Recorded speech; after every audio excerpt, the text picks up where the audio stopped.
You get out what you put in. Never gonna lose, never gonna win. As long as you're happy, you're always gonna grin. You get out what you put in. You get out what you put in. Never gonna lose, never gonna win. As long as you're happy, you're always gonna grin. You get out what you put in.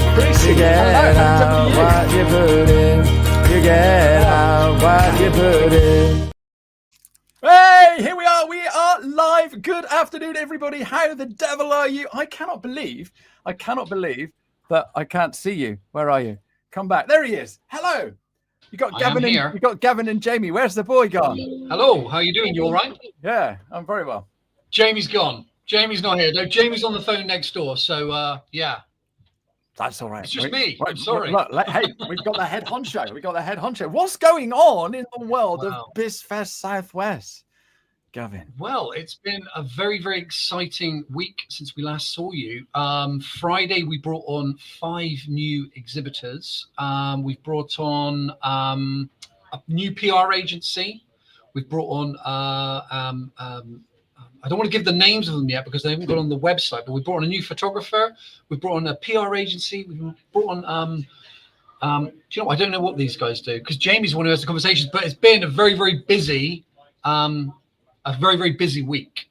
And that is, it's just brilliant, isn't it? That we're able to do all of that and have all these new people coming in. Is there any room left? So I'm dithering about doing it, coming on and what have you, but is there any room left?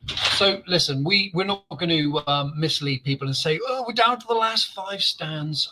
Everything that we do within BizFest and obviously the wider business forefront events, we're leading it with integrity. So we are, at the moment, we're about 65-70% filled.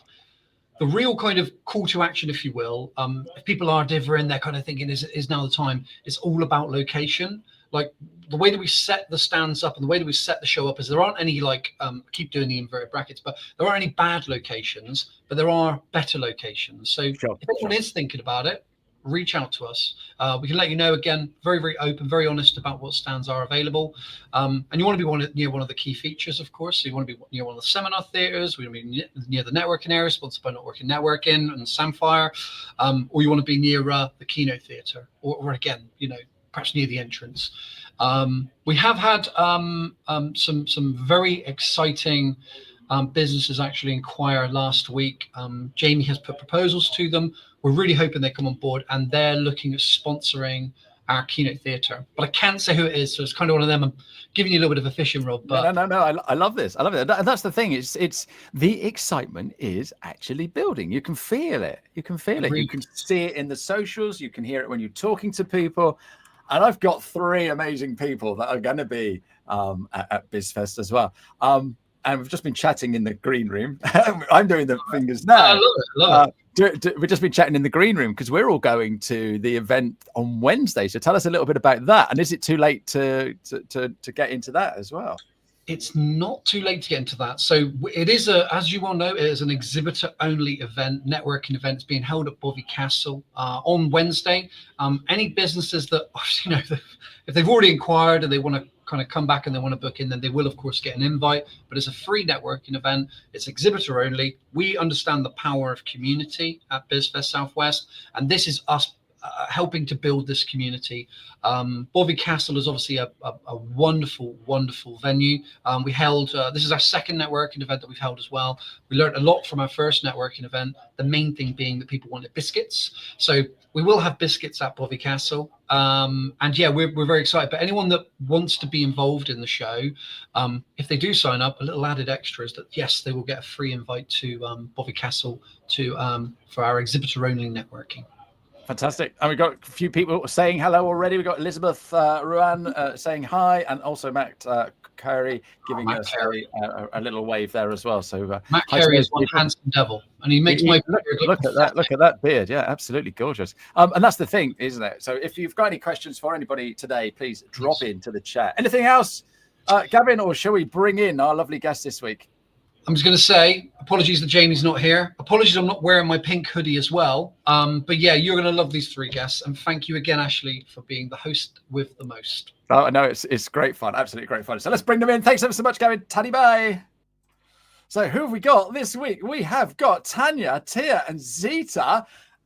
Zita, what on earth is that behind you?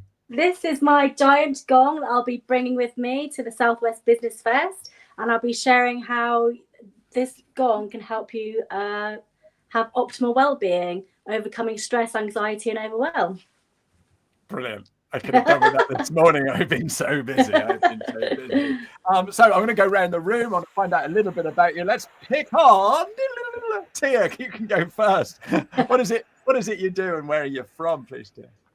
So my name is Tia Collard, and I'm from Exeter, and I am the founder of 50 Minds, where we do custom AI solutions for small to medium-sized businesses. Small even being one person to 200 businesses. Everyone can benefit from AI. So fantastic. Now, AI, do you think that's gonna take off? I bloom and hope so. I have got 1,000,001 questions for you about AI, but we'll come to you in just a second. Let's find out a little bit about Tanya Rogers, me and Spirit Creative. Come on. Yeah, so I am a designer, brand strategist, and founder of Me and Spirit, where I help passion-led small businesses build brands that feel as unique and personal as the people behind them. So I love showing people that branding doesn't have to be scary, overwhelming. It's all about just leaning into what makes you different and using that to build something that's really meaningful.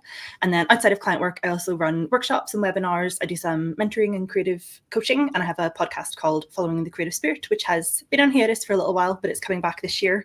And it's all about just creativity in general and running a creative business. Fantastic. Oh, perfect. I've got another 1,000,000 questions for you. And Zita, come on. Last but by no means least with that gong. Go on. Go for it. Do you want me to play the gong quickly? Please do. So I'm Zita, the founder of Wellbeing Methods. So I provide innovative wellbeing solutions to help you overcome stress and anxiety. I do monthly workshops in the North Devon area. So yeah, that's me. Fantastic. So you're in North Devon. I'm North Devon. You're in Tia's in Exeter. And sorry, Tanya, where are you? Oh yeah, sorry, I'm in Tiverton. Tiverton, oh, literally mid Devon. Mid Devon, yes. North, mid, and south, and I'm in the east. Oh, you're east as well, aren't you, Tia? Really, Exeter's east, Devon. Somewhere in the middle. We'll stick with east. We'll stick with east. I used to live near Tiverton, so I know mid Devon very well. Okay, so first of all, we're all going to BizFest. We're gonna have so much fun. But why did you book yourself a stand on BizFest? Then let's go with Tia first again. My main reason for booking onto BizFest is to change the mindset around AI for business owners. So I'll be speaking at BizFest about how I can help small business owners really use AI to its maximum potential and get maximum return on investment from AI, not just using the tools that you hear about on LinkedIn. Yeah, and that's the thing, isn't it? So I use ChatGPT, so I know everything there is to know about AI, so I don't need to talk to Tia. So meanwhile, I'm going to go and talk to Tanya. So why did you book a stand? I'm trying to sort of level up my business. So I wanted to get it in front of more eyes. And also I really love the idea of like just chatting to people about what their struggles are around branding. So I'm really looking forward to like the community kind of aspect of it, which has been lovely with all the networking events so far. So yeah, just lots of nice chats is my goal. No, absolutely. And I think that's the key thing, isn't it? And Zita, what about yourself? Why did you book a stand? Well, it's introducing sound therapy as a well-being practice. So it's really growing in popularity. So I find with like yoga and meditation, people have these like ideas in their head that they can't do it. Whereas with this, all you have to do is just show up, and then I do all the work. So the way that I play, I have lots of different instruments. So the way that I play is designed to make you go into a super deep, relaxed state, and you get deep meditative experiences without having to try to meditate. So all you have to do is show up. It's really, very simple and easy. So there's no like having to push yourself into a pretzel or thinking you've got to have no thoughts with meditating. You just come and listen and drift off. Yeah, I think that's the thing, isn't it? Because I try and meditate, and I'm just thinking of all the million things I need to be doing. Would it be possible to do a quick session now, live, to everybody that's watching, or is that risky, and then you're going to lose your host? Well, I start in a particular way, so I haven't brought those with me, but I just brought the gong just to show you some of the things I could be doing, and I've got like a little wind chime as well, which is everyone's favourite. But yeah, I'll be showing more at the show. So, hopefully in my stand, I can set everything up so people can just come in, sit on the chair, chill out. It'll be like the little chill out section. So anybody needs a break, they can come and see me. Fantastic. And that's the thing, is it's you make it fit into our daily lives, don't you? Yes. Yeah. Yeah. And so how often should we be gonging? Well, like people that come to me in my, like in the community, like I do once a month in different areas, so people come monthly. So you could go weekly or you could go daily. It's your how much time are you willing to spend on your own well-being, but you feel the benefits for a few days. So I think weekly would be good, but monthly is just as good as well. No, fantastic. And it's just getting into that rhythm, isn't it? Yes. Yeah, no, good for you. And how long have you been doing it? I've been doing this is my 5th year this year. Wow. Okay. How did you get into it? Well, I started doing yoga teacher training. So I am a qualified yoga teacher, but I just thought it's just like people have this idea that you have to be a certain person to do yoga. And I went to like a wellbeing festival and I experienced a sound bath, and I was like, oh my goodness, this is amazing. And it's accessible to everybody. You don't have to be a certain type of person to go to this. You can all you just need to do is just come and lie down. It sounds a bit weird, but you bring like a little mattress. When people say what do they need, I just say comfort is key. So whatever you need to be comfortable. If you like to be warm when you're lying down, bring a hot water bottle, blankets, pillows, whatever you need to be comfortable.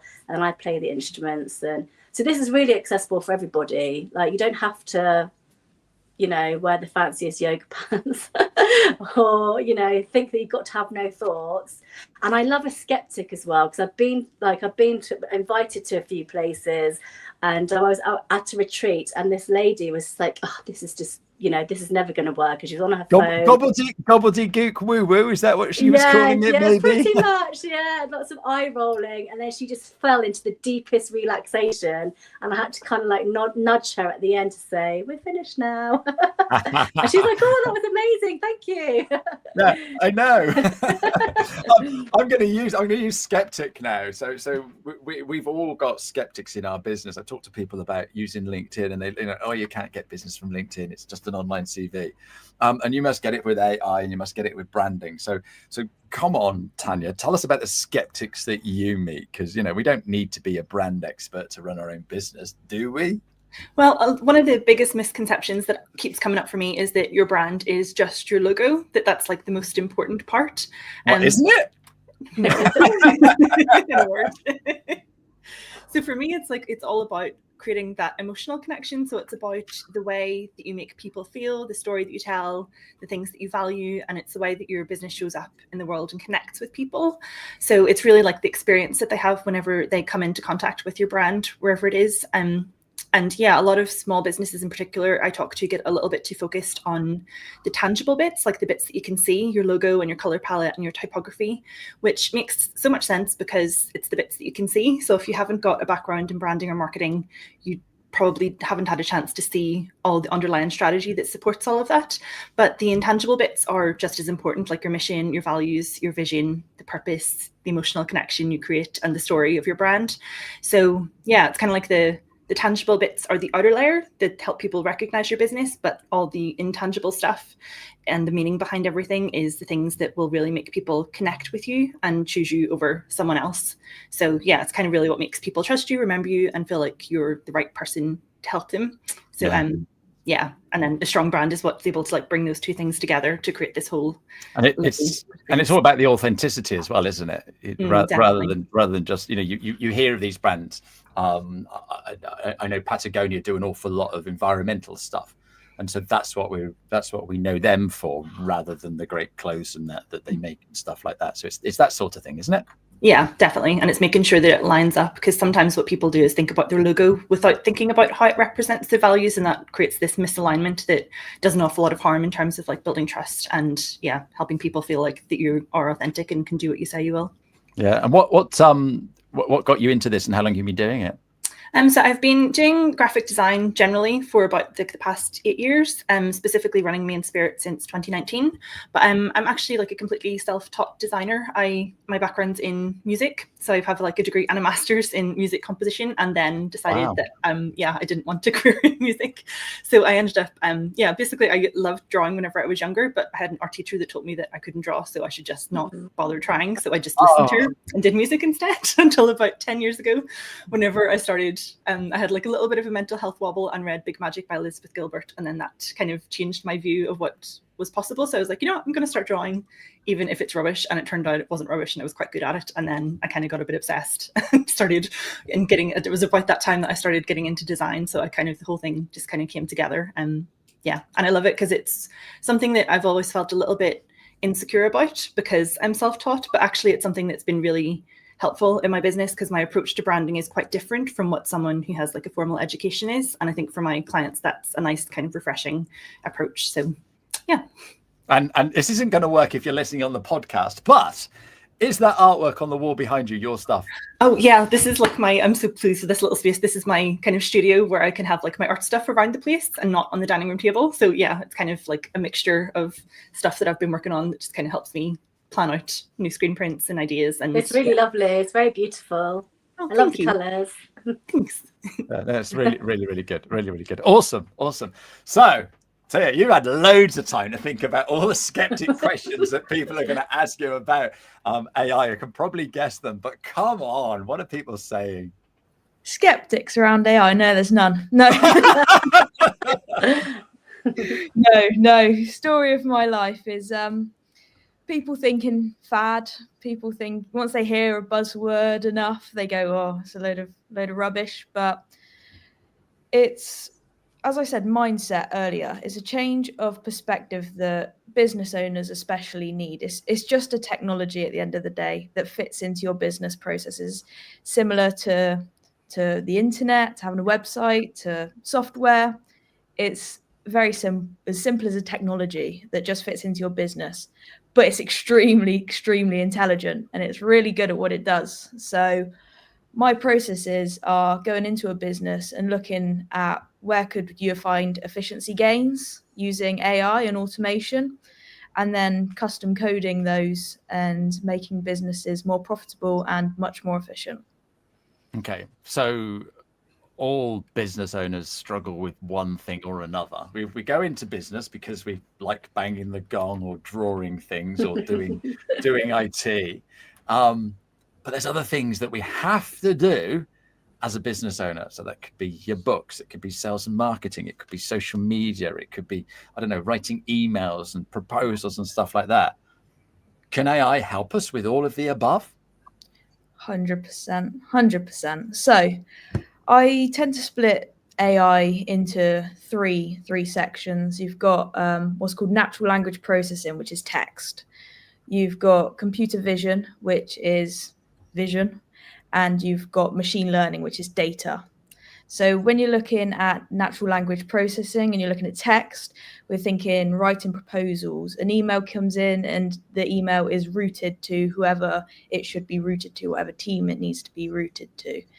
When you're looking at computer vision, you're looking at when invoices coming in, automatically getting all the information out of the invoice and putting it in your Sage or your accounting software, or actually looking at images and picking out parts of that image that may give a valuation of a car, maybe based on the scratches, etc.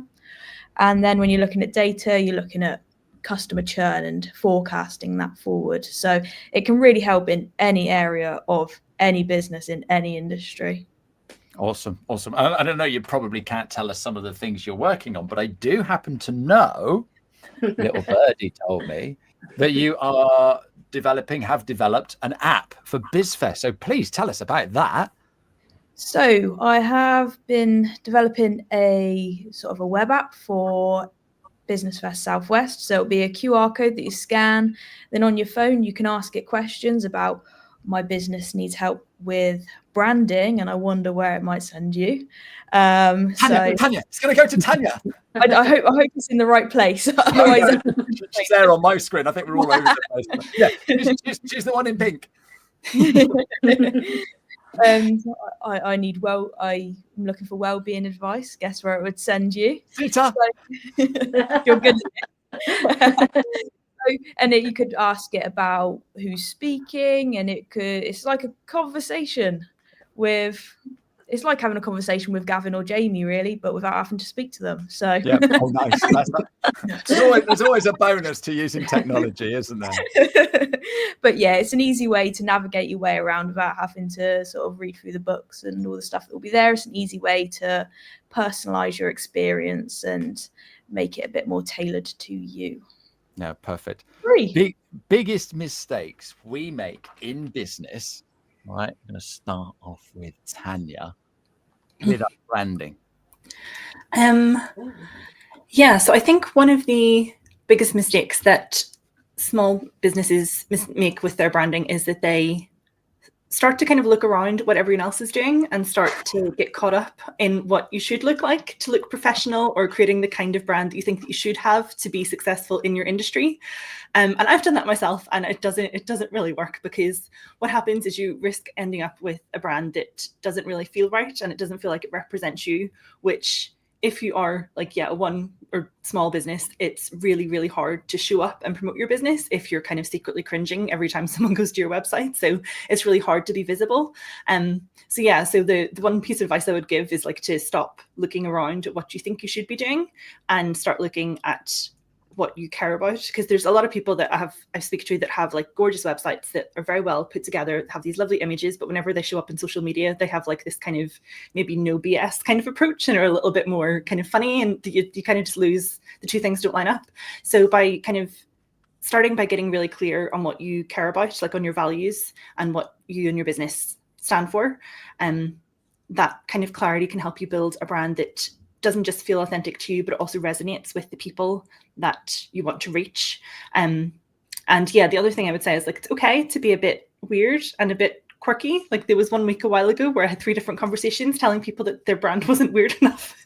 And one of the things is that like we try and sort of make ourselves smaller to be more widely palatable, I guess, but actually the real magic comes whenever you just double down on your quirks and your personality and let that shine through, and then the people that you love and the people that will love working with you end up kind of coming to you kind of like magic. So yeah.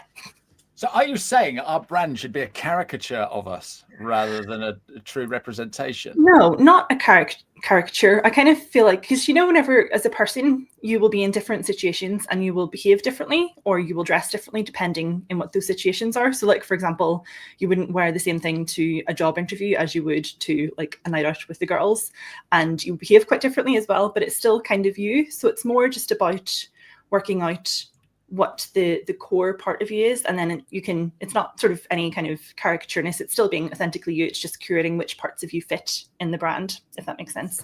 Yeah, it does. And I guess the brand comes down to what you're wearing as well. Yeah, I end up accidentally matching all my brand colors because they're my favorites. So, yeah, absolutely. Yeah, absolutely. No. All right. There's an awful lot of talk about well-being. There's an awful lot of talk about stress. There's what's going on in the world with all these changes of politicians and stuff like that in certain countries, and everything else going on. And we're told to look after ourselves. What are we doing wrong, Zita? Well, I think bearing in mind we've only got a half an hour for this show. Yeah, I could talk about well-being for ages. There's definitely like a massive misconception about rest. Like, why can't everyone just have like a rest day or a day off just so you can like recuperate? So there's lots of emphasis on, I'm working loads of hours, I haven't had a break, I didn't have anything to eat.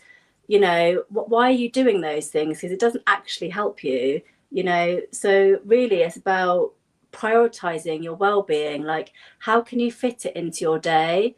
Like, can you just spend 5 minutes in the morning just focusing on your breathing, or going to stand in the garden? Just start small, but it's definitely giving yourself the time for the well-being. I think that's really important. And I also really believe that things should be face to face. So lots of well-being is like, ring this number or go onto the internet. If it's workplace well-being, all of the, you know, it's like log on and do the class online. Whereas I really believe well-being should be face to face, because you just get so much more of a transformative experience. So when people come to my sound baths, you know, like when they walk in, they're like stressed, like rushing to like lie down. And then when they leave, they're like chilled. Like I give them like a nice cup of herbal tea at the end. And you could just see their like whole physical difference when they walk out the door. They're much more cheery, lighthearted. So yeah, I definitely think you've got to make time for your well-being. And I really do believe it should be face to face. Oh, I love that. Maybe on the day we can have a quick little test with me, because I am like this all the time. So maybe midway through the day, I need to just come and have a little sound. Yes, come. Yes, definitely. Come and enjoy it. You'll be very proud of me, because I actually delete LinkedIn off my phone at weekends. Oh wow! So I'm not there. Well, I don't anymore because it's too much of a faff. But because I did it for I did it for a couple of months. Every Friday I'd delete it, and every Monday I'd put it back on. Wow, that's very good. Because I got into that habit, I don't even think that LinkedIn is on my phone at weekends. Yeah, it's a a very good idea. And I do not do anything work related at all on a Sunday. I come in here on a Saturday morning, but only for an hour or so. But then that is it until Monday morning. Yeah, I love that. And I wake up Monday morning, I'm buzzing to go. We've got amazing people on my show, and it just you're right. We have to take a day off, and like you say, I think it's you know, you see all these you know, business books and magazines and programs, and yeah, I'm doing all these hours, and you know, and it's sort of like you're just killing yourself, guy. And it is crazy. We just have to take time, don't we, Sita? Definitely take time. Yeah, no, good for you. There's not enough emphasis on rest, because when I say to people, how do you rest? They say, oh, I read a book, I went for a walk, I went swimming, I went hiking. But they're actually all active resting. Whereas real resting, you know, you can really go into like a lower brainwave, and you just get so much more benefits from being in that state of mind. So yes, resting, not active resting. Mistakes we make with have I asked you this one, Tia? So many people here. No, I haven't. I knew I hadn't. I need a little AI prompt here telling me who's there. So mistakes we make, business owners make using, I'm going to say ChatGPT because that's the only one we know, but AI. Well, I think on the wider scope of businesses, the main mistake is thinking that it's more expensive than it actually is. Costs very, very little to use AI. It's like, for example, to process an invoice that's like less than a penny. Like, it's very, very cheap. With ChatGPT, I would say the biggest mistake would be not understanding how to prompt properly. So genuinely understanding prompt engineering and watching a 30-minute video will do your worlds better than downloading 100,000 plus prompts off of LinkedIn if you comment LinkedIn prompts below. Do you know what I mean? You saw the same one that I saw. Yeah, don't use those prompt guides, generally speaking, and learn prompt engineering, and then you can make your mind up from there. No, that is a great tip. That is a really great tip. Guys, that is it. We're finished. How quick does that go? Hands up who was nervous before. You don't have to. But hopefully it was fine and dandy. And we're gonna see each other on Wednesday at this exclusive thing. But we will all be at BizFest South West on the 2nd of April. So I want to know how to find you and your stand number so everybody can find you as well. And a little piece of advice that you can give to people listening or watching right now. Tanya, you're first. So you can find me on my website, meandspirit.co.uk. I'm also on Instagram at Me and Spirit Creative, and I'm on LinkedIn as well, just Tanya Rogers. And my stand is number 124. Perfect. Zita. You can find me on my website, which is wellbeingmethods.co.uk, and I'm on Facebook, LinkedIn, and Instagram. And I'm on stand 104, and you can come and try the gong if you'd like to. I will be there. Don't you worry. and Tia, finally. I'm at 50minds.com, and I am on LinkedIn, probably too much, but I'm on LinkedIn. You can't be on LinkedIn too much. You really cannot. It's know. absolutely fine. And I'm at stand 144, but if you forget, just use the app. Oh yeah, it's a good idea. Fantastic. And how do we get hold of that app, please? It will just be scanning a QR code. So Jamie and Gav will make it readily available for you to just scan, and it will come up. And can we get that now? Is that now, or is it on the day? On the day. Right. Okay. So thank you very much indeed. Next week, I have the lovely Jay, Angela, and the name is gone, but I've got someone else who's an amazing photographer coming and joining me next week as well. So we will see you then. Thank you very much, ladies. And thank you to everybody for putting in some comments. We will be back very soon, and I will see you. I can't wait until Wednesday at the exclusive event. Thanks ever so much indeed. Cheerio now. Bye. You get out what you put in. Never gonna